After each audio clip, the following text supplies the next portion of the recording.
Estoy en Tito 1:13. Este testimonio es verdadero. Por tanto, repréndelos duramente. ¿Ok? Repréndelos duramente. ¿A quién? Bueno, a los que viene describiendo desde el versículo 10. Reprender duramente a aquellos que viene describiendo desde el versículo 10. Pero hay muchos contumaces. Eso de contumaces ya lo explicamos y lo estudiamos. Pueden ver la transmisión anterior. Contumaces, número 1. Habladores de vanidades, número 2. Y engañadores, número 3. Mayormente de la circuncisión. También nos explayamos respecto a eso, de que por qué mayormente, es decir, la mayoría de estos contumaces, habladores de vanidades y engañadores, provendrían de la circuncisión, es decir, de origen judío. Así que el consejo del apóstol Pablo a Tito para enfrentar a estos contumaces que desde el punto de vista histórico estaban presentes y polulando y provocando problemas, eran personas tóxicas, dañinas, que estaban en las iglesias de Creta. Este testimonio es verdadero, Tito 1:13. Por tanto, repréndelos duramente. Noten que está aquí la labor de reprender. La labor de reprender requiere de quien reprende, pues, tenga un concepto de la lealtad bastante alto. La persona que reprende no teme la reacción, no teme la venganza, no teme la réplica, porque su sustento y su lealtad está en Jehová. El que reprende actúa en nombre de Jehová, bajo la dirección de Jehová, en el nombre de Jehová y confiando en Jehová. Porque evidentemente que el reprendido, si no se conmueve frente a la reprensión o amonestación, si la reprensión o amonestación no habla su conciencia, lo más probable es que esta persona se empecine en el error y cargue contra el reprensor. En ese caso, estaría confirmando la condición de contumaz, rebelde, que persiste en el error. Claro, obviamente, el contumaz no está en el espíritu. El contumaz ve las cosas en la carne, tiene una mente carnal, y la mente carnal no se puede llevar o armonizar con el Espíritu Santo. El contumaz carece de la iluminación del Espíritu Santo porque lo resiste. El contumaz, hablador de vanidades y engañador, resiste al Espíritu Santo. ¿Ok? Porque es un estado, una condición de rebeldía. El contumaz, descrito en el versículo 10, resiste al Espíritu Santo. Por ende, se opondrá a la voz reprensora que sí está guiada por el Espíritu. Y ya dijimos en la transmisión anterior cómo reaccionan, cómo contestan y cómo obran aquellos que se sienten tocados por la amonestación o reprensión. El apóstol Pablo no solamente nos dice que debemos reprender, sino que dice duramente. La palabra duramente conlleva la actitud de no dejar nada difuso. El que reprende lo hace claramente, identifica el error, identifica el contumaz, no deja cabida al rodeo, a la duda, hoy diríamos a lo subjetivo, ¿no es cierto?, a lo general. No cabe confusión. El que reprende duramente es nítido, específico, claro. Deja de manifiesto, el que reprende duramente, deja de manifiesto indistintamente el error para que todos puedan verlo. El que reprende duramente expone, y lo expone el error que actúa, o el espíritu de error que actúa en el contumaz, para que los demás que no se han dado cuenta despierten y se den cuenta de la trampa en la que han caído. El que reprende duramente descubre la trampa. Eso es lo que hace.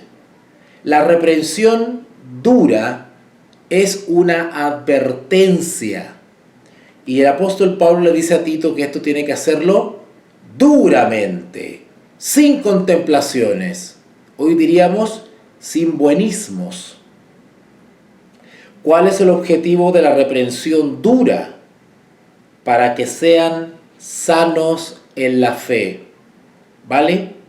La reprensión dura es una operación quirúrgica específica para salvar la vida. Si esta operación o esta intervención quirúrgica para extirpar al contumaz hablador de vanidades engañadores, de herejía o de falsa doctrina, si no se reprende, si no se expone, si no se localiza, esta falsa doctrina, estas herejías, estas vanidades, estos engaños se ramificarían entre la iglesia. Por eso es necesario que el obrero pueda localizar al contumaz e inmediatamente reprenderlo, para que la iglesia se mantenga en la sana doctrina. Acá dice, para que sean sanos en la fe.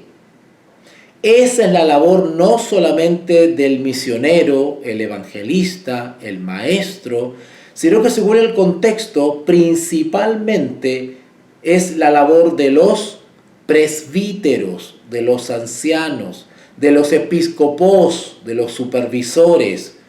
Esa es la labor, reprender duramente para que la iglesia se mantenga sana. El versículo 14 dice, Tito 1:14, no atendiendo a fábulas judaicas. Bueno, ya habíamos hablado sobre esto de fábulas judaicas. ¿Se acuerdan cuando estudiamos las cartas de Pedro?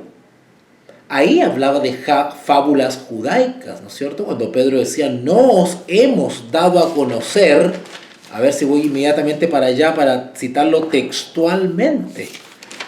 En la segunda carta del apóstol Pedro, en el capítulo 1, versículo 16, segunda de Pedro 1:16, una cartita que ya hemos estudiado, dice, porque no os hemos dado a conocer el poder y la venida de nuestro Señor Jesucristo, siguiendo fábulas artificiosas. Esto lo expliqué en detalle. ¿Ok? Sino como habiendo visto con nuestros propios ojos su majestad. Y ahora, Pablo, no Pedro, sino que Pablo, aconsejando a Tito, le dice en Tito 1:14, no atendiendo. Atendiendo quiere decir no prestando atención, no invirtiendo atención en las fábulas de los contumaces, de los engañadores y habladores de vanidades.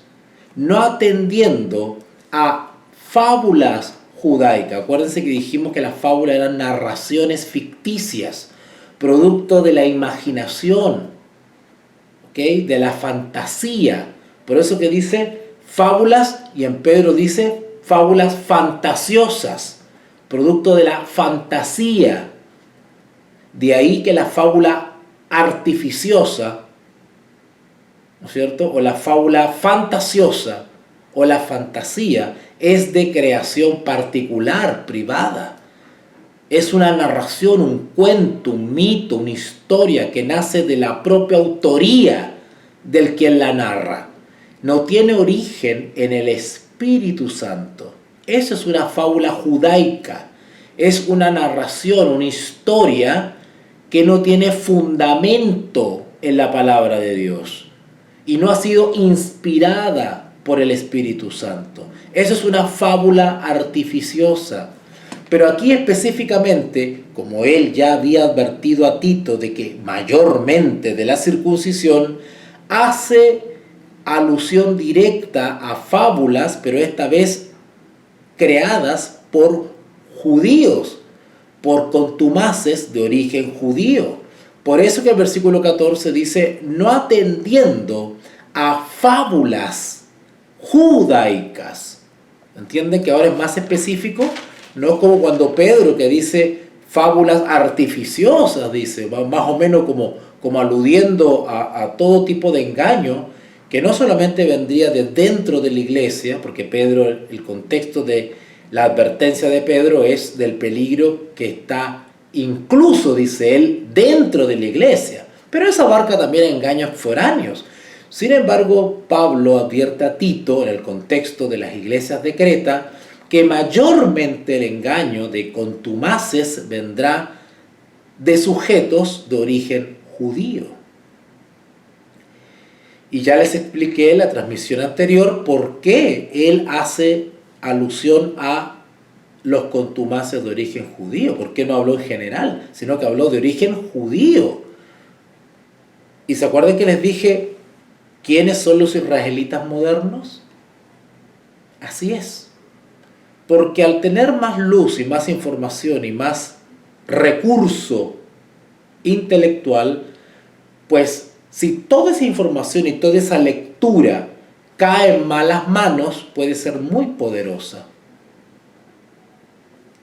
No atendiendo a fábulas judaicas ni a mandamientos de hombres. ¿Cuáles son los mandamientos de hombres en el contexto bíblico? En el contexto de la verdad y el error, en esta dialéctica de verdad y error, ¿cuáles serían los mandamientos de hombres? La Escritura nos habla de mandamientos de Dios y los mandamientos del hombre. ¿Cuáles serían los mandamientos de Dios, por ejemplo?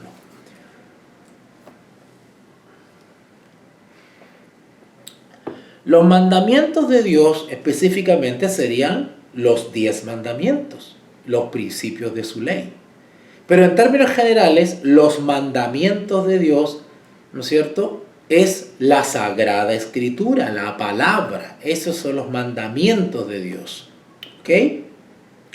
Pero ¿cuáles son los mandamientos de los hombres? De la cual Pablo advierte a Tito que no debemos atender, no tenemos que prestarle atención.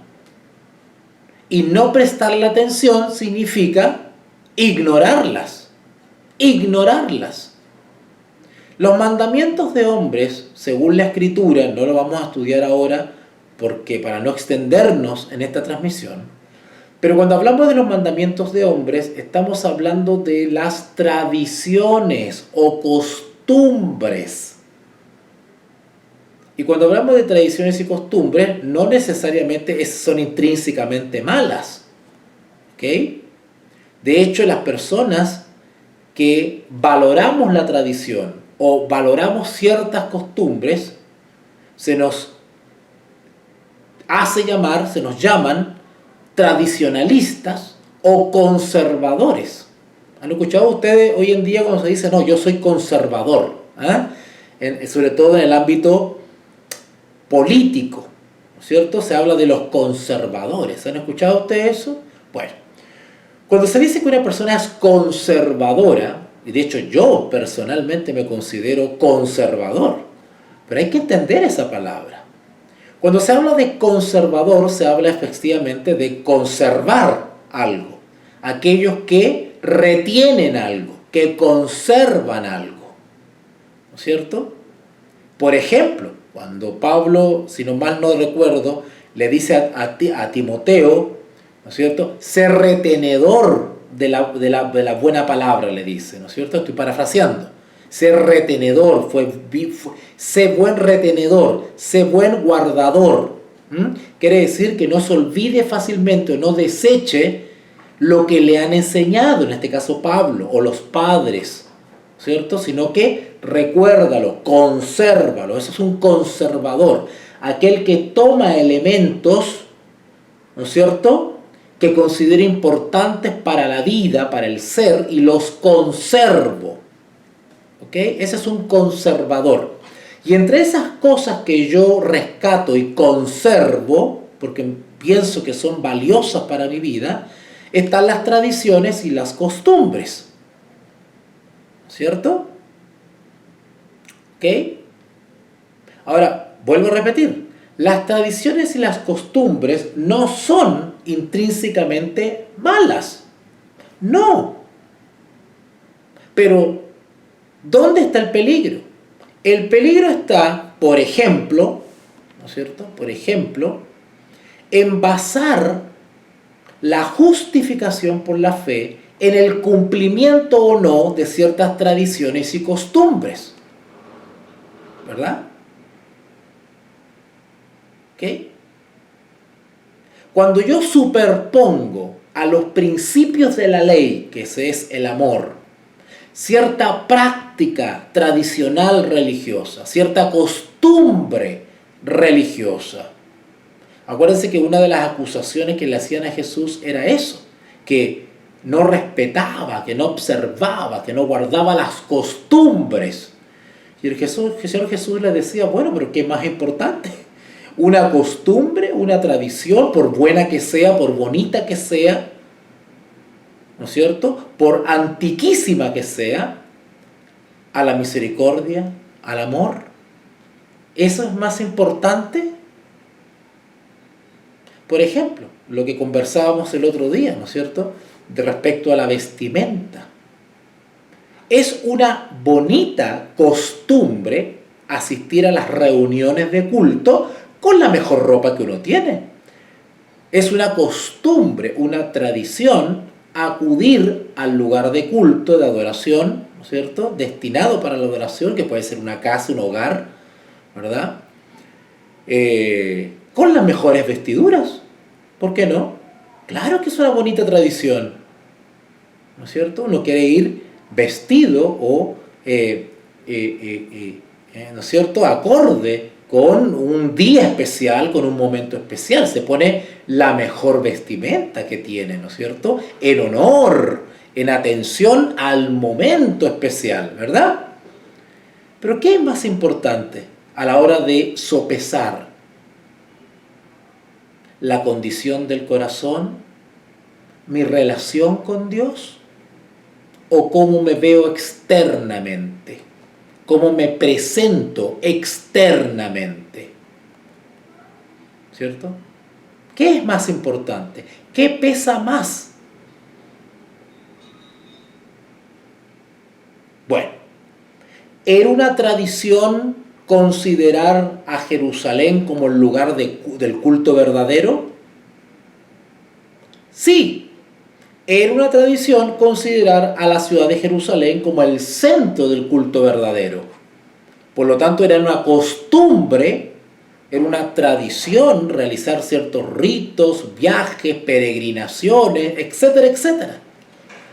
Pero si esas peregrinaciones y esos viajes y esas convocaciones no se hacían con un corazón limpio, la obra o la costumbre o la observación del acto religioso, de la costumbre religiosa, de la forma litúrgica religiosa, no sirve, no tiene valor.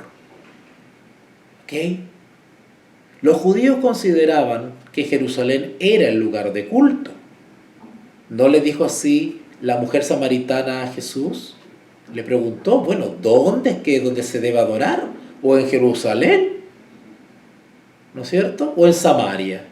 Porque nosotros los samaritanos consideramos que es allí en Gerizim, ahí en el monte Gerizim donde se tiene que adorar. Y Jesús le dice a la mujer samaritana, créeme mujer, que ni en Jerusalén ni en Samaria adoraréis, porque el Señor busca verdaderos adoradores, en espíritu y en verdad. La costumbre, la tradición, la forma externa, la puesta en escena, no sirve si no se condice con un corazón de un verdadero adorador, aquel que tiene una genuina relación con Dios, aquel que practica el diálogo creyente, una comunión diaria como la tenía Enoc. No atendiendo a fábulas judaicas ni a mandamientos de hombres. Pero aquí está hablando de unos mandamientos que se apartan de la verdad. ¡Wow! Bueno, si Pablo está haciendo alusión específicamente a fábulas judaicas, bueno, nosotros sabemos por el testimonio bíblico qué cosas constituían costumbre y estaban siendo impuestas como mandamientos. Es decir, como requisito indispensable, si no, no estabas en una genuina experiencia religiosa. Es decir, si tú, y voy a dar un ejemplo con esto, si tú no decías ciertas palabras en hebreo, tú no estabas genuinamente en la verdad. ¿No sucede eso hoy día? Bueno, hoy día yo no he conocido alguna secta que presione a las personas para circuncidarse, como hacían los judíos a los creyentes de origen gentil. Pero hoy en día también tenemos judíos modernos que difunden fábulas judaicas, ciertas prácticas y costumbres que no tienen ningún apoyo o vigencia basado en la escritura. Por ejemplo, hay sectas cristianas que practican las fiestas solemnes, las fiestas judías, y practican literalmente la fiesta de las cabañas y Pentecostés y todo eso. Y si usted no acepta la práctica de las fiestas judaicas, ellos consideran que usted no está en la verdad. Y así podríamos seguir y seguir y seguir con ciertas peculiaridades que algunas sectas están promoviendo y que si usted no las observa con ellos, pues usted está incurriendo en un pecado. Hay otras sectas que dicen que las damas hoy en día deben usar velo y cubrir su cabeza. ¿Han escuchado ustedes de esas sectas? Que dicen que las mujeres hoy en día tienen que usar un velo de género y se basan en textos bíblicos para decir que eso hay que usarlo ahora. Bueno, acá dice, no atendiendo a fábulas judaicas ni a mandamientos de hombres. Y son mandamientos de hombres que no tienen su fundamento, no se condicen con la realidad, con la verdad presente. No tienen apoyo, no tienen sustento real en el Evangelio. Es más, quienes las promueven, es decir, los contumaces que promueven fábulas, se apartan de la verdad. Interesante. ¿Qué quiere decir cuando una persona se aparta de la verdad? ¿Qué es apartarse de la verdad? Si yo me aparto de la verdad, quiere decir que me estoy inclinando al error. Porque en materia espiritual no hay terrenos intermedios. O estás en la verdad, en la sana doctrina, como dice Pablo, ¿no es cierto? para que sean sanos en la fe. O tú eres sano en la fe o estás enfermo en la fe. O tú estás apartado de la verdad o estás en la verdad. Más claro todavía. O estás o perteneces a la verdad o eres guiado a toda verdad. Y para ser guiado a toda verdad hay que ser guiado por el que guía la verdad. ¿Quién es ese? La persona del Espíritu Santo, el Consolador, guía la verdad. Y el que no está bajo el poder del Espíritu Santo, no es guiado por el Espíritu Santo a la verdad, para estar en la verdad, pues se está apartando de la verdad. El que se aparta de la verdad no está bajo la dirección del Espíritu Santo. Y el que se aparta está en apostasía. La apostasía es el alejamiento, renuncia o apartamiento de la verdad. Es decir, te pones fuera del redil de la verdad. Estás fuera, eres una apóstata. Y recuerden que la condición de apostasía, no, y cuando digo está fuera o apartado de la verdad, cuando digo apartado de la verdad, no estoy diciendo un apartado físicamente, que ciertamente también puede estar. A ver, voy a explicar esto. Cuando hablamos de apostasía, que es la acusación, ¿no es cierto?, que generalmente las instituciones religiosas le achacan a aquellos que están en la verdad y reprenden el error. ¿Cierto? La primera acusación que se le hace a aquel que reprende el error es que está en apostasía, ¿cierto? Porque como no se rinde, ¿no es cierto?, al espíritu general, a la costumbre general, a la práctica apóstata y rebelde general, y se aparta de la apostasía, se aparta del error, entonces los que están en error te acusan a ti de apostasía. Es decir, de haberte apartado del cuerpo, de la creencia del cuerpo general o de la posición del cuerpo general. Pero cuidado, la apostasía implica un apartamiento del punto de vista espiritual, del punto de vista doctrinal, del punto de vista del contenido de la fe, no necesariamente físicamente. A ver, lo explico otra vez.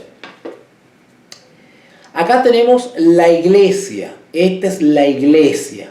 Este es el rebaño. ¿Ok? Aquí está. Este es el rebaño. ¿Ok? Ahí. Este es el rebaño. Y yo pertenezco a este rebaño. Pero si yo estoy acá, pertenezco al rebaño. Como dice Pedro, entre vosotros, dice. Entre vosotros, dice. Y Pablo le dice a Tito, mayormente de la circuncisión. Es decir, yo puedo pertenecer físicamente a la iglesia, al rebaño. Y sin embargo, del punto de vista espiritual, del punto de vista doctrinal, es decir, de ciertos puntos de fe, yo puedo estar apartado. Por ejemplo, si todo este grupo de personas, esta eclesía, esta asamblea, cree que el día del Señor o el día de reposo, el día de descanso es el Sabbat, es el sábado bíblico, ¿cierto?, del cuarto mandamiento de la ley de Dios, y resulta que aparece alguien y dice, no, yo creo, porque he estudiado las profecías y la palabra de Dios y he llegado a la conclusión de que es el miércoles, no es el sábado. Y sin embargo, esta persona que dice que el día del Señor es el miércoles está en medio nuestro. No se ha apartado físicamente del rebaño, pero dice que es el miércoles. Disiente. Disiente quiere decir que no está de acuerdo con el cuerpo. ¿Cierto? Disiente. Por eso se le llama disidente. Es un disidente. El disidente es el que disiente, el que dice no estoy de acuerdo. Ese es el disidente. Yo disiento de la opinión de ellos. Es decir, no estoy de acuerdo con la opinión de ellos, yo me aparto porque no estoy de acuerdo con la posición de ellos. Entonces aparece uno que dice que el día del Señor es el miércoles. Entonces ese se constituye en un disidente porque no está de acuerdo con la opinión general del cuerpo que se basa en la Escritura. Bueno, este que dice que el día del Señor es el miércoles también dice que está basado en la Escritura. ¿Ok? Entonces se transforma en un disidente. Si el disidente, es decir, el que disiente, el que no está de acuerdo, persiste en su posición y probamos que su posición es errada, esa persona se transforma, y esa persona se transforma en un contumaz, es decir, insiste en ese punto. Se le llama al arrepentimiento, pero no cede. Se le intenta persuadir y convencer, pero no cede. ¿No es cierto? Se le amonesta. Esa persona pasa a ser, por su rebeldía, pasa a ser un apóstata. Es decir, el paso previo a la apostasía, es decir, a la renuncia, al abandono definitivo de la doctrina verdadera, es una apóstata. El disidente, si se prueba que el disidente está en el error, ¿no es cierto?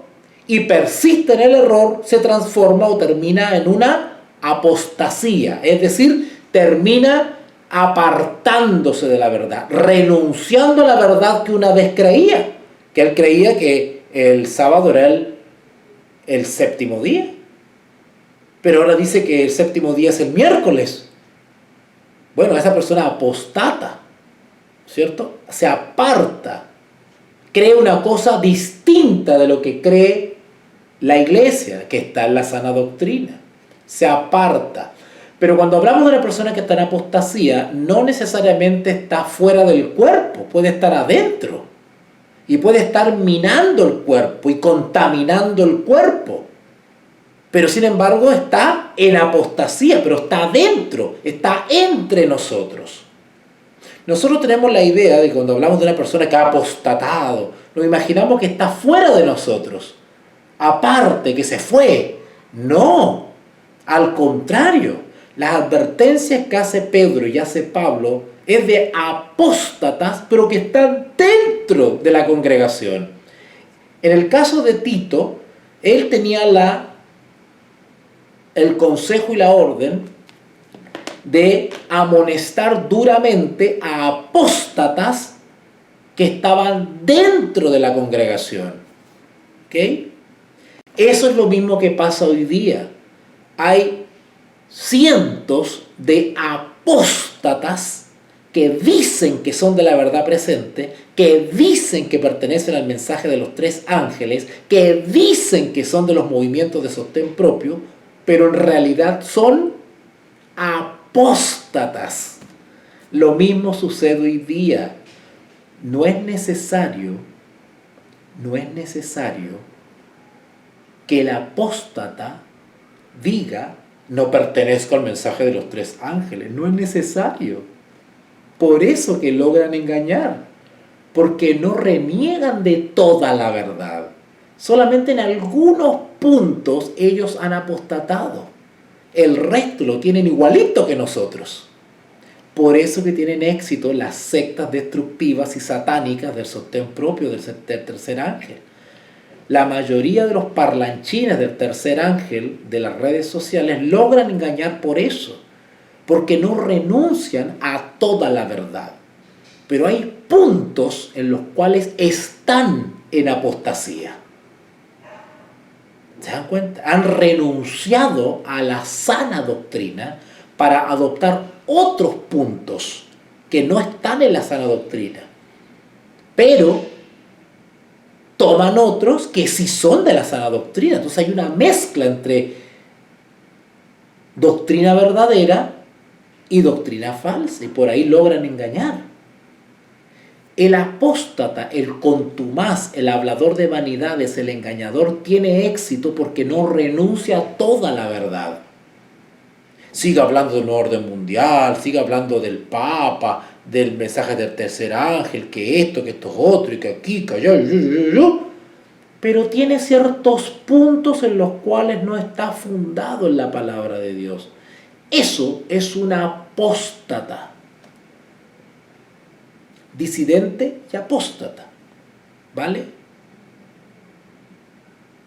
Acá hay que picar fino porque hay que aclarar términos.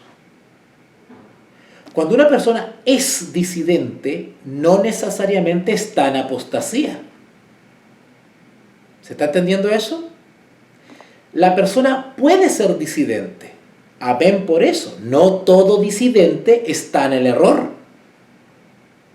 Porque si la mayoría de la congregación dice que ahora ya no creemos en la personalidad del Espíritu Santo, bueno, yo me transformo en un disidente, porque yo no estoy de acuerdo con el resto de la congregación que ha aceptado esa posición. Así que yo me transformo legítimamente en un disidente. Yo disiento, discrepo de la mayoría que dice que el Espíritu Santo no es persona, no es una persona divina. Así que yo disiento, me transformo en un disidente. Pero no necesariamente por ser disidente quiere decir que estoy en el error. Al contrario, me vuelvo disidente por defender la verdad. ¿No? ¿Se dan cuenta que el término disidente no tiene nada de malo? Depende. ¿Soy disidente del error o soy disidente de la verdad? Depende. ¿Vale? Depende. Claro. Y si yo me mantengo firme en defender la personalidad del Espíritu Santo, desde el punto de vista de ellos, yo soy apóstata. Pero desde el punto de vista de Dios, yo glorifico a Dios por mantenerme firme en la sana doctrina. ¿Se dan cuenta? Tengamos mucho cuidado en usar esa palabra disidente o apóstata. ¿Vale? Traigamos otro ejemplo. Aquellos que han pertenecido a la institución religiosa, que dice ser la iglesia verdadera hoy en día. Aquellos que pertenecen o pertenecieron a la iglesia jurídicamente organizada, a la institución, a la empresa religiosa. ¿No es cierto? Muchos no estuvimos de acuerdo en que la organización a nivel mundial, ¿no es cierto?, esté fornicando con Roma y con las hijas de la ramera, ¿cierto?, que esté involucrado en movimientos de diálogo interreligioso o ecuménico. Muchos no estuvimos de acuerdo. Nos transformamos en disidentes, pero disidentes legítimos, porque estábamos discrepando de cierta práctica que nuestra organización religiosa estaba realizando y la estaba justificando, la estaba negando, la estaba tapando, la estaba maquillando. ¿Y qué hicimos nosotros? Hicimos lo que Pablo le recomienda a Tito: repréndelos duramente para que sean sanos en la fe. Eso hicimos muchos. Pero como nos estamos enfrentando a una gran maquinaria económica y administrativa, pues evidentemente nuestra sola amonestación no iba a cambiar esa institución. Y como nos mantuvimos firmes en esa posición, pues para ellos nosotros somos disidentes, pero en el mal sentido. Y nosotros realmente somos disidentes en el buen sentido, porque disentimos, discrepamos de su práctica ecuménica. Por lo tanto, al mantenernos firmes en nuestras convicciones, eso nos arrastró espontáneamente a apartarnos de la institución, por ética, por moral, por consecuencia. Nosotros nos apartamos. Bueno, algunos nos echaron, pero muchos se han apartado voluntariamente porque moralmente no pueden pertenecer a una institución que está con prácticas que no son aprobadas por Dios. Entonces nos apartamos. Entonces, ¿Cómo nos consideran ellos? Apóstatas, ¿no es cierto? Pero desde el punto de vista del Evangelio, la palabra está de nuestro lado. Por lo tanto, nosotros no somos apóstatas. Los apóstatas son ellos. ¿Se dan cuenta? Le hago todo este ejercicio y toda esta explicación para que sepamos usar los términos. Disidentes, claro que se puede ser disidente. Un disidente legítimo y un disidente ilegítimo. Hay que evaluar ahí. ¿De qué estamos discrepando? ¿Estamos siendo disidentes respecto a qué? ¿Está justificada nuestra disidencia? Eso es lo que tenemos que preguntarnos. Segundo, cuando mantenemos firme nuestra disidencia, ¿no es cierto?, automáticamente nos apartamos, pero depende. Si nos estamos apartando definitivamente de la verdad o nos estamos apartando del error. Eso hay que también evaluarlo.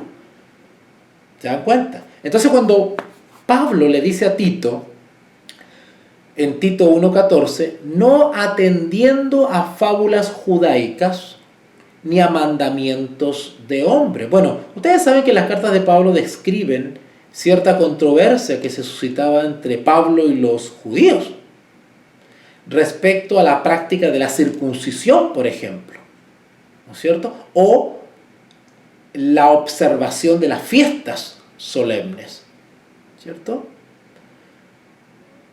Desde cierto punto de vista práctico, para Pablo, en realidad, el circuncidarse o no tenía ninguna importancia. Si había que circuncidarse para beneficiar la obra del Evangelio, bueno, circuncidémonos, ¿cuál es el problema? La circuncisión no me hace más y la no circuncisión tampoco me hace más ni menos. O sea, para Pablo, la práctica o la costumbre de la circuncisión no significaba nada. A Pablo le daba lo mismo circuncidar o no circuncidar, le daba lo mismo porque esa tradición o esa práctica no tenía ningún valor en sí. Por eso que circuncidó a Timoteo, pero no permitió que se circuncidara a Tito.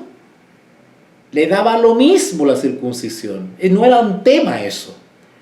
Si el circuncidar a Timoteo beneficiaba la obra misionera del Evangelio, bueno, circuncídate, ¿cuál es el problema? La circuncisión no hacía más ni menos a Timoteo, ¿vale? El participar de una fiesta judaica o no participar de una fiesta judaica da lo mismo. Porque para nosotros, los que creemos la verdad, las tradiciones y las costumbres son eso. No son puntos de relevancia o cruciales para la salvación. Como dice el Espíritu y Profecía, no son piedra de toque. ¿Se dan cuenta? Por eso que las sectas satánicas llenas de odio del sostén propio atacan a cierto pastor famoso. Ustedes saben ese caso de ese pastor famoso que tiene televisión de apellido Gambetta, ¿cierto? Todos conocen a ese famoso pastor, el pastor Gambetta, ¿cierto? Y lo han atacado porque fue a visitar Jerusalén y fue al Muro de los Lamentos y fue a visitar lugares históricos y oró en el Muro de los Lamentos, ¿no es cierto? Y practicó la costumbre de depositar el papelito con las oraciones en la muralla, ¿no es cierto? Y se puso la kipá, el gorrito que usan los judíos en la cabeza, y lo han atacado, que es judaizante, que apóstata, que aquí... Pura ignorancia. Pura ignorancia. Hermanos, si a mí me invitaran a Israel ahora, si me invitaran a Israel, una vez una hermana me invitó, pero no sé qué pasó, se echó para atrás. Si a mí me invitaran a Israel, ténganlo por seguro que yo me pondría esa gorrita, si me la exigen para entrar a algunos lugares sagrados, yo me la pongo, ¿cuál es el problema? ¿Me hace judío eso? ¿Me hace judaizante eso? ¿Me hace apóstata ponerme una gorrita atrás de los judíos? Al contrario, tiendo puentes, soy más amigable, soy más tolerante. No me hace más ni menos el usar una gorrita judía acá en la cabeza. Si con eso puedo acceder a ciertos lugares y entrar en diálogo con ciertas personas. Para mí eso no significa nada, ¿no es cierto? O practicar la costumbre de ir al muro de los lamentos y a orar ahí, ¿por qué no? ¿O acaso ustedes creen que la muralla me escucha? No, la muralla no me escucha, es una muralla. Es una costumbre. Es una práctica tradicional el orar frente al muro de los lamentos, porque el muro se considera el último vestigio, etcétera, etcétera, etcétera. Bueno, ya está. Eso no me hace judaizante, eso no me hace apóstata. Pero ahí han atacado a ese pastor porque fue al muro de los lamentos. Y creo que también algunas sectas judaizantes también lo invitaron a unas reuniones y el pastor participó de la fiesta, de fiestas judías. Ya, con eso ya es apóstata y lo han atacado. Y los fariseos que hay en nuestro medio, los mismos fariseos de siempre, atacando. Este servidor ha realizado estudios y tengo diplomados universitarios, y esos diplomados universitarios lo han dictado organizaciones judías acá en Santiago de Chile. La comunidad judía en Chile a mí me ha invitado a sus reuniones y a participar de sus fiestas. Y yo, cortésmente, muy agradecido, he participado de sus fiestas. ¿Cuál es el problema? Y que prenden la lamparita, y que el pancito, y y el juguito, y la cosa, y no sé qué. ¿Cuál es el problema? ¿Me hace más o menos eso? ¿Me hace apóstata? Escuchen una cosa. No es malo en sí participar de una costumbre o una tradición. Todo tiene que hacerse con limpia conciencia. ¿Se dan cuenta? Si mi conciencia me dice que no debo participar de esa fiesta porque, qué sé yo, me siento incómodo, me siento mal, me parece que no corresponde que yo participe de esa fiesta judía, ¿no es cierto? Aunque sea por cortesía, porque me invitaron un grupo de judíos, ¿no es cierto? Ahora, yo tengo que tener claro que desde el punto de vista bíblico, eso no es pecado. Eso no es pecado, es una liturgia, es una forma religiosa, ¿cierto? Pero la conciencia me molestaría un poquito más si me dijeran, mira, hay que pasar adelante al altar y te tienes que tragar la hostia. Ahí ya empezamos con un límite. Ahí empezamos con un límite. ¿O es pecado ir a una misa? ¿Es pecado ir a una misa católica? ¿Qué pasa si un amigo mío que pierde un familiar y hace un sepelio, hace un responso o hace una misa en memoria de su mamita que falleció, de su papá, de su hermano, de una hija, y esa persona que a mí me estima me dice te invito, quiero que estés presente, un momento especial para mí, ¿no es cierto? Tengo dos opciones. La primera es excusarme cortésmente por motivos de conciencia, porque me sentiría realmente incómodo participando en una misa, en una ceremonia católica, ¿no es cierto? Bueno, válido, pero no me vengas a acusar si yo decido participar y estar presente con respeto, con reverencia, ¿no es cierto? Participar del responso de la misa, como lo he hecho, acompañando a personas, consolándolas por su dolor. Hace algunos meses atrás, de hecho el año pasado, a fines del año pasado,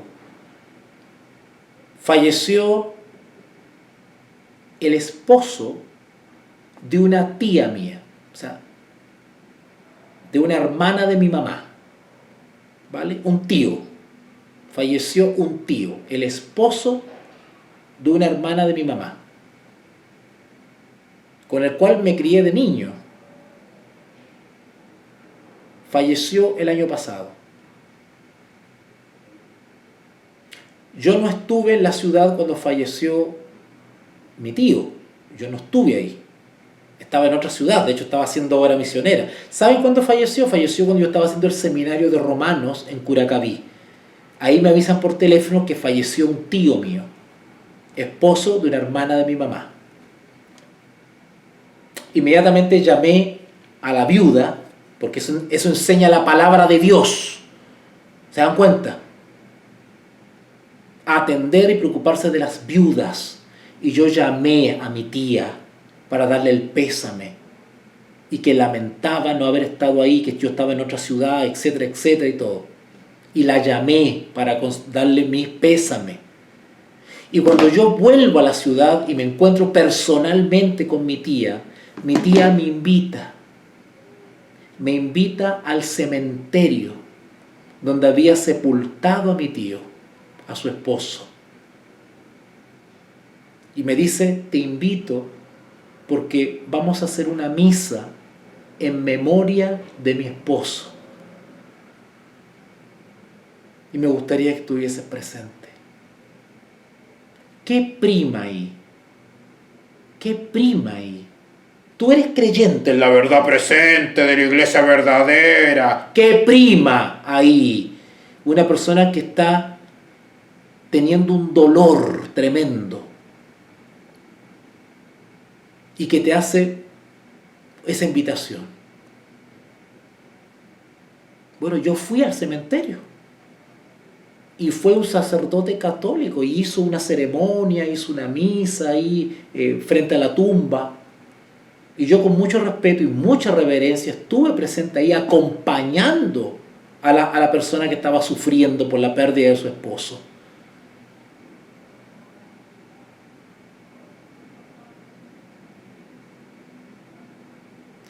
Y el cura comenzó a recitar el Padre Nuestro. ¿Qué creen que hice yo? ¿Me quedé callado porque yo soy de la verdad presente?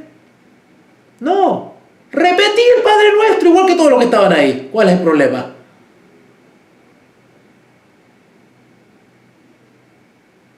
Y como los que estaban presentes ahí sabían que yo soy creyente y que yo estudio la palabra de Dios, y sabían muchos de los que estaban ahí que yo evidentemente no estaba de acuerdo. Yo soy de los que no estoy de acuerdo con el catolicismo.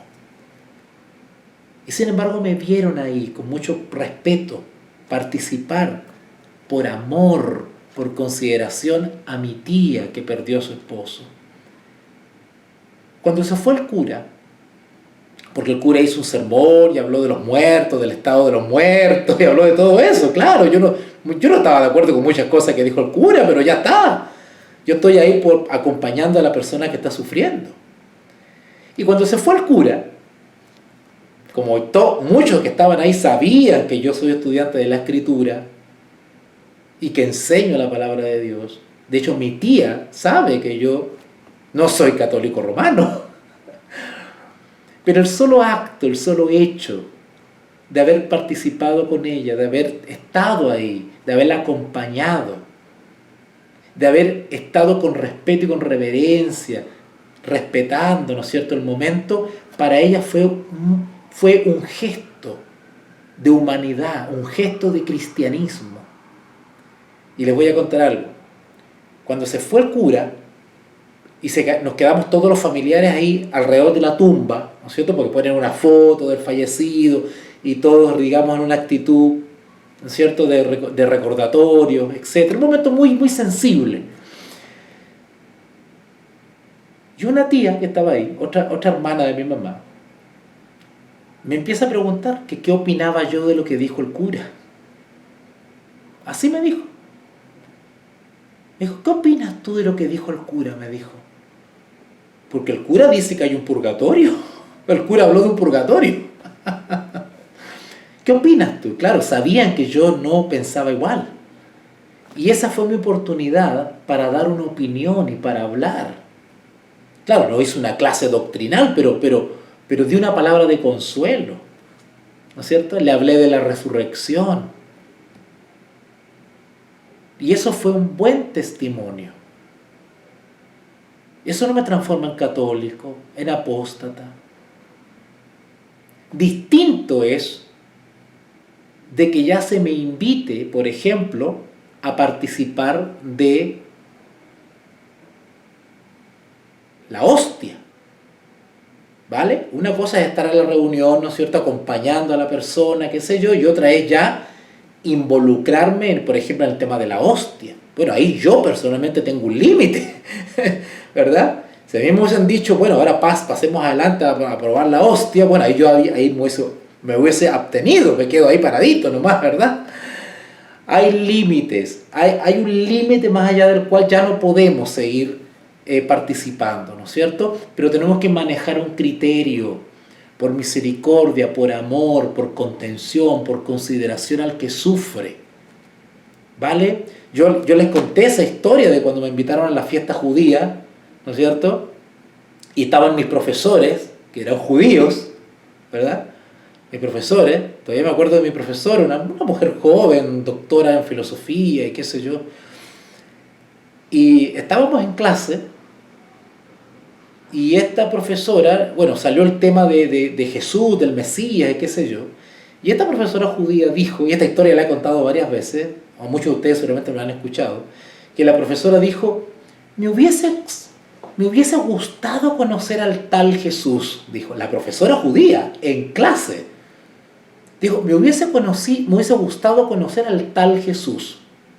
Si tuviese la oportunidad de conocerlo, le haría muchas preguntas. Así dijo la profesora judía en clase. Y cuando yo escuché eso de la profesora judía, a mí me hizo un clic aquí en la cabeza. Y dije, ahí, acá está mi oportunidad. Claro, cuando participé de esa fiesta judía y me encontré con la profesora de nuevo, yo llevaba un deseado de toda la gente debajo del brazo. Y le dije, Paula, le dije, porque se llama Paula, le dije, tú dijiste una vez que te gustaría haber conocido al Señor Jesús para hacerle muchas preguntas. Bueno, yo te quiero regalar una biografía del Señor Jesús y seguramente vas a encontrar respuestas acá. Ay, gracias, me dijo. Y le regalé una versión de tapa flexible del deseado de todas las gentes. Esa es la versión antigua, esa que sale en la carita del supuesto Jesús, la carita de Jesús sale en la portada, ¿eh? Tapa flexible, esa le regalé a ella. Se dan cuenta que a veces la vida nos trae sorpresas si nosotros actuamos según el Espíritu. O la otra anécdota, y con esto ya termino. Cuando estuve en Suiza, ¿han visto ustedes ese video cuando yo fui a una catedral católica? Y entré a la sacristía, entré a la catedral y el monje benedictino que estaba allá adentro no quería dejarme entrar a ciertos lugares que estaban prohibidos para el civil, para la gente secular, civil, digamos. Era un lugar de acceso solamente para religiosos. Pero le caímos bien y conversamos con el monje, qué sé yo, que hablaba alemán, ¿no es cierto? Y empezamos a conversar y le caímos bien. Y el monje nos hizo pasar hasta la sacristía, el lugar muy privado donde ellos guardan la hostia y guardan las vestimentas, y nos hizo pasar. Está todo grabado en video, ustedes han visto ese video. Y en ningún momento nosotros manifestamos prejuicio, miedo, que somos apóstatas, ¿no es cierto? Por estar conversando con un monje agustino. Y ustedes pueden ver el video ahí, como yo conversaba con ese monje. Y el compañero con el cual yo iba, que hablaba alemán y me hacía de traductor, tenía un conflicto de los siglos metido en la mochila, en alemán. Así que cuando nos despedimos del monje, le hicimos ese regalo, le regalamos un conflicto de los siglos en alemán. Entonces, como dice el dicho, la vida tiene vueltas. Por eso no actuemos de manera farisea, legalista. Siempre por delante la misericordia. Y dejemos de lado los prejuicios como Jesús hizo con la mujer samaritana. Ok, el versículo 14 entonces, Tito 1:14 dice, no atendiendo a fábulas judaicas ni a mandamientos de hombres que se apartan de la verdad. Todas las cosas son puras para los puros. Es decir, aquel que ha disciplinado su mente en la santidad, en la piedad, ¿no es cierto?, no va a pensar de manera torcida frente a ciertas cosas.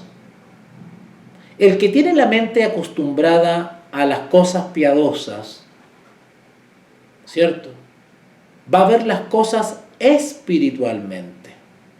Y no porque me ven un video conversando con un monje, el hermano Walter es babilónico. Bueno, eso es actuar de manera impulsiva, no espiritualmente, porque no analiza la situación.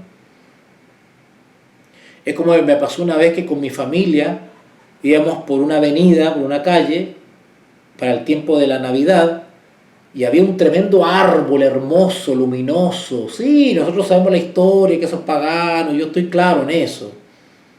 Pero las personas que me estaban rodeando no tienen esa información, no tienen esa luz. ¡Ay, encontraron bonito el árbol! Vamos sacando una foto familiar, me dijo. Bueno, ahí estuve yo, me saqué la foto con mi familia. ¿Eso me hace pagano? No, no me hace pagano. Pero obviamente el fariseo, el legalista, el hipócrita, que ve esa foto mía con un árbol de Pascua, inmediatamente me acusa de babilónico, ¿verdad?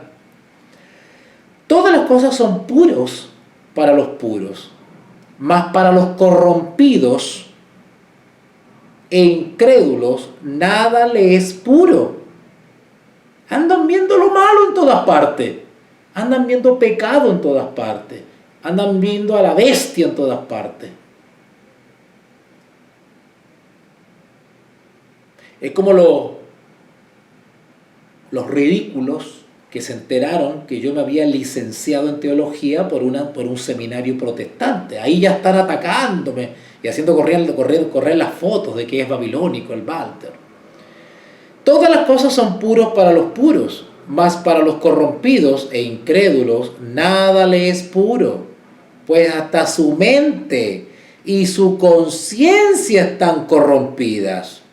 Profesan conocer a Dios, pero con los hechos lo niegan, siendo abominables y rebeldes o contumaces, reprobados. Interesante esa palabra, reprobados. Un reprobado quiere decir aquel que no es aprobado. Un reprobado es aquel que es rechazado. Y nosotros sabemos que en el contexto del juicio van a haber aprobados y reprobados. Y acá Pablo está diciendo en el versículo 16, profesan conocer a Dios, pero con los hechos lo niegan, siendo abominables y rebeldes, reprobados en cuanto a la buena obra. ¿Se dan cuenta? Son reprobados en cuanto a la buena obra, porque la buena obra debe ir acompañada con un espíritu correspondiente. Volvemos a repetir lo que el Señor Jesús nos dijo. Ay, mujer, le dijo, de cierto te digo, de que ni en Jerusalén ni en Samaria se adorará. Porque el Señor busca verdaderos adoradores en espíritu y en verdad. No es judío el que lo es en la carne. No es judío el que parece judío. No es judío el que se circuncida. No es judío el que habla en hebreo.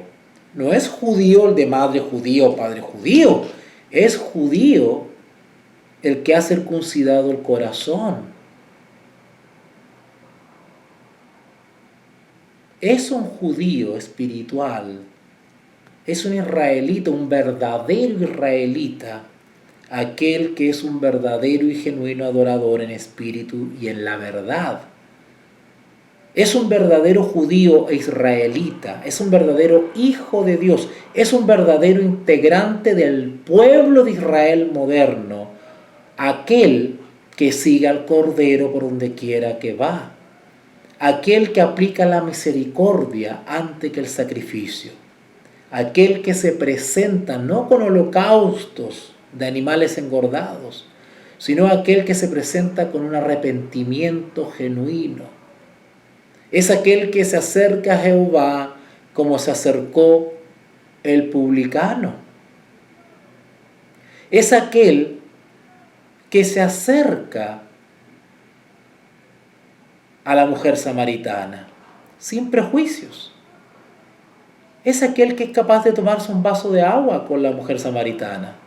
Es aquel que si la mujer samaritana lo invita a Samaria a reunirse con los samaritanos, va a ir y se va a sentar con los samaritanos. Es aquel que no tiene prejuicios de pararse en el aerópago y hablar con los estoicos y con los epicúreos. Es aquel que si tiene que citar a un poeta cretense, lo va a hacer. Un verdadero israelita es aquel que canta un cántico nuevo. En su boca no ha sido hallada mentira. Es aquel que es virgen. Es aquel que no se ha contaminado con mujeres. ¿Ok?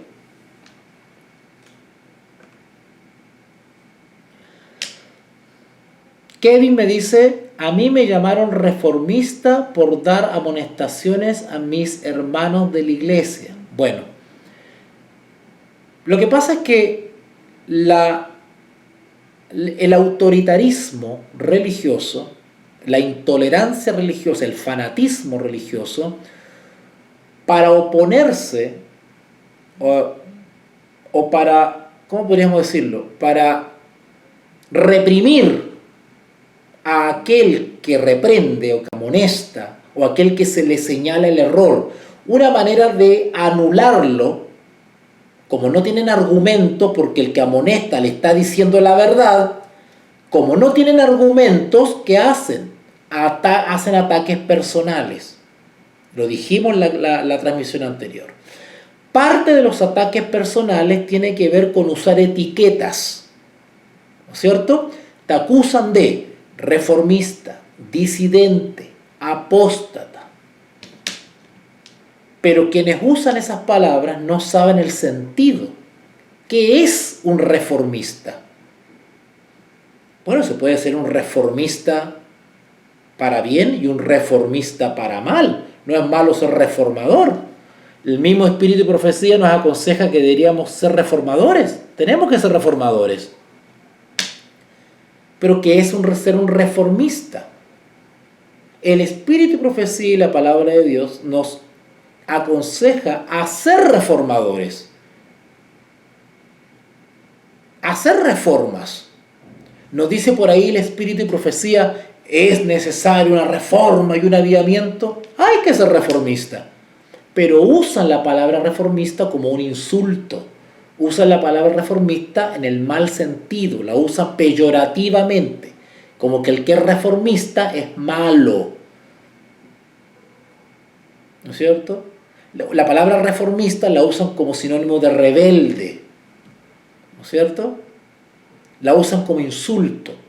Igual la palabra disidente no tiene nada de malo, depende, ¿disidente de qué? ¿Estoy siendo disidente de lo malo o estoy siendo disidente de lo bueno? Depende.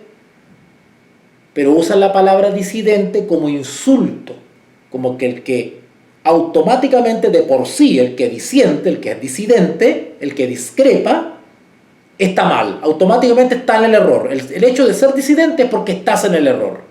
No necesariamente. ¿Se dan cuenta? O aquel que ya no pertenece físicamente a la institución religiosa, se le acusa de apóstata. Depende. Si analizamos como un escrito está, podríamos descubrir que los que acusan de apostasía son los que están en apostasía. Y el acusado de apostasía puede que se haya mantenido en la verdad. Depende. ¿Se dan cuenta? Entonces usan ciertos términos para estigmatizar a las personas. ¿Ok? Para estigmatizar a las personas. Les he amonestado acerca de la Navidad y la Semana Santa. Correcto. Ahí la amonestación está bien. ¿Por qué? Se justifica la amonestación respecto a esas tradiciones y a esas costumbres, se justifican las amonestaciones. ¿Por qué? Porque es una institución religiosa que profesa estar en la verdad, por lo tanto no debería adherir a ciertas costumbres, a ciertas tradiciones de origen pagano. Entonces, en ese sentido está bien la justificación. Pero cuando yo me enfrento a personas que no tienen la luz que nosotros tenemos, ¿no es cierto? ¿Verdad? Pues uno tiene que proceder de manera didáctica, amorosa, tiene que proceder de manera sabia. Pero con una institución que se entiende que está en la luz y sin embargo se impregna de prácticas que son paganas, pues se justifica la amonestación. Porque la institución religiosa tiene que ser luz y ejemplo, justamente donde puedan llegar las personas que se han apartado de esas fiestas paganas. ¿No es cierto? Cuando yo le enseño a una persona ciertos principios y le digo, mira, estas fiestas, esto y esto otro, y después resulta que la llevo a la institución y la institución la está practicando. ¿Se dan cuenta? ¿Ok? Ok, bueno, vamos a dejarlo hasta acá. Ha pasado ya harto tiempo. Hemos terminado, gracias a Dios, el capítulo 1 de Tito. Así que yo espero mañana retomar las transmisiones. Yo mañana tengo que hacer un viaje. Pero me voy a llevar todo mi equipo para poder transmitir allá donde yo esté, si es que hay internet donde yo estoy. Yo, bueno, y aunque no esté, porque tengo internet en el teléfono, ¿ya? Así que espero retomar la transmisión mañana. Capítulo 2 de Tito, ¿ya? Oremos. Bendito Dios y Padre, gracias en esta noche porque nos has permitido avanzar con este hermoso libro de Tito. Gracias, Señor, porque hemos aprendido tantas cositas, hemos conversado, compartido experiencia y todo esto nos edifica. Gracias por Kevin, gracias por Anita, gracias por todos los que se han conectado y aquellos que escucharán esta transmisión. Bendícelos y fortalece su fe. Que prime en nosotros el amor y la misericordia, la sabiduría, la comprensión, antes que la costumbre y las prácticas religiosas. Ayúdanos, Señor, a actuar con sabiduría. Así como Jesús, que no tuvo prejuicio de acercarse a la mujer samaritana, conversar con ella y aún acudir a Samaria a hablar de las maravillas del Evangelio en medio de los samaritanos. Ayúdanos, Señor, a ser griego entre los griegos y judío entre los judíos. A ver si de todas maneras ganamos a alguno para Jesús. Gracias, Padre, por esta enseñanza y ayúdanos a poder sustentar nuestra fe con un escrito está. Gracias por los aportes, por las donaciones. Gracias por el apoyo a este trabajo, a este ministerio de enseñanza. Bendice a aquellos que me están apoyando, Señor, que hacen posible tener la señal y el lugar donde poder vivir y transmitir. Gracias, Padre. Te lo agradecemos en el nombre del Padre, del Hijo y del Espíritu Santo. Amén y amén.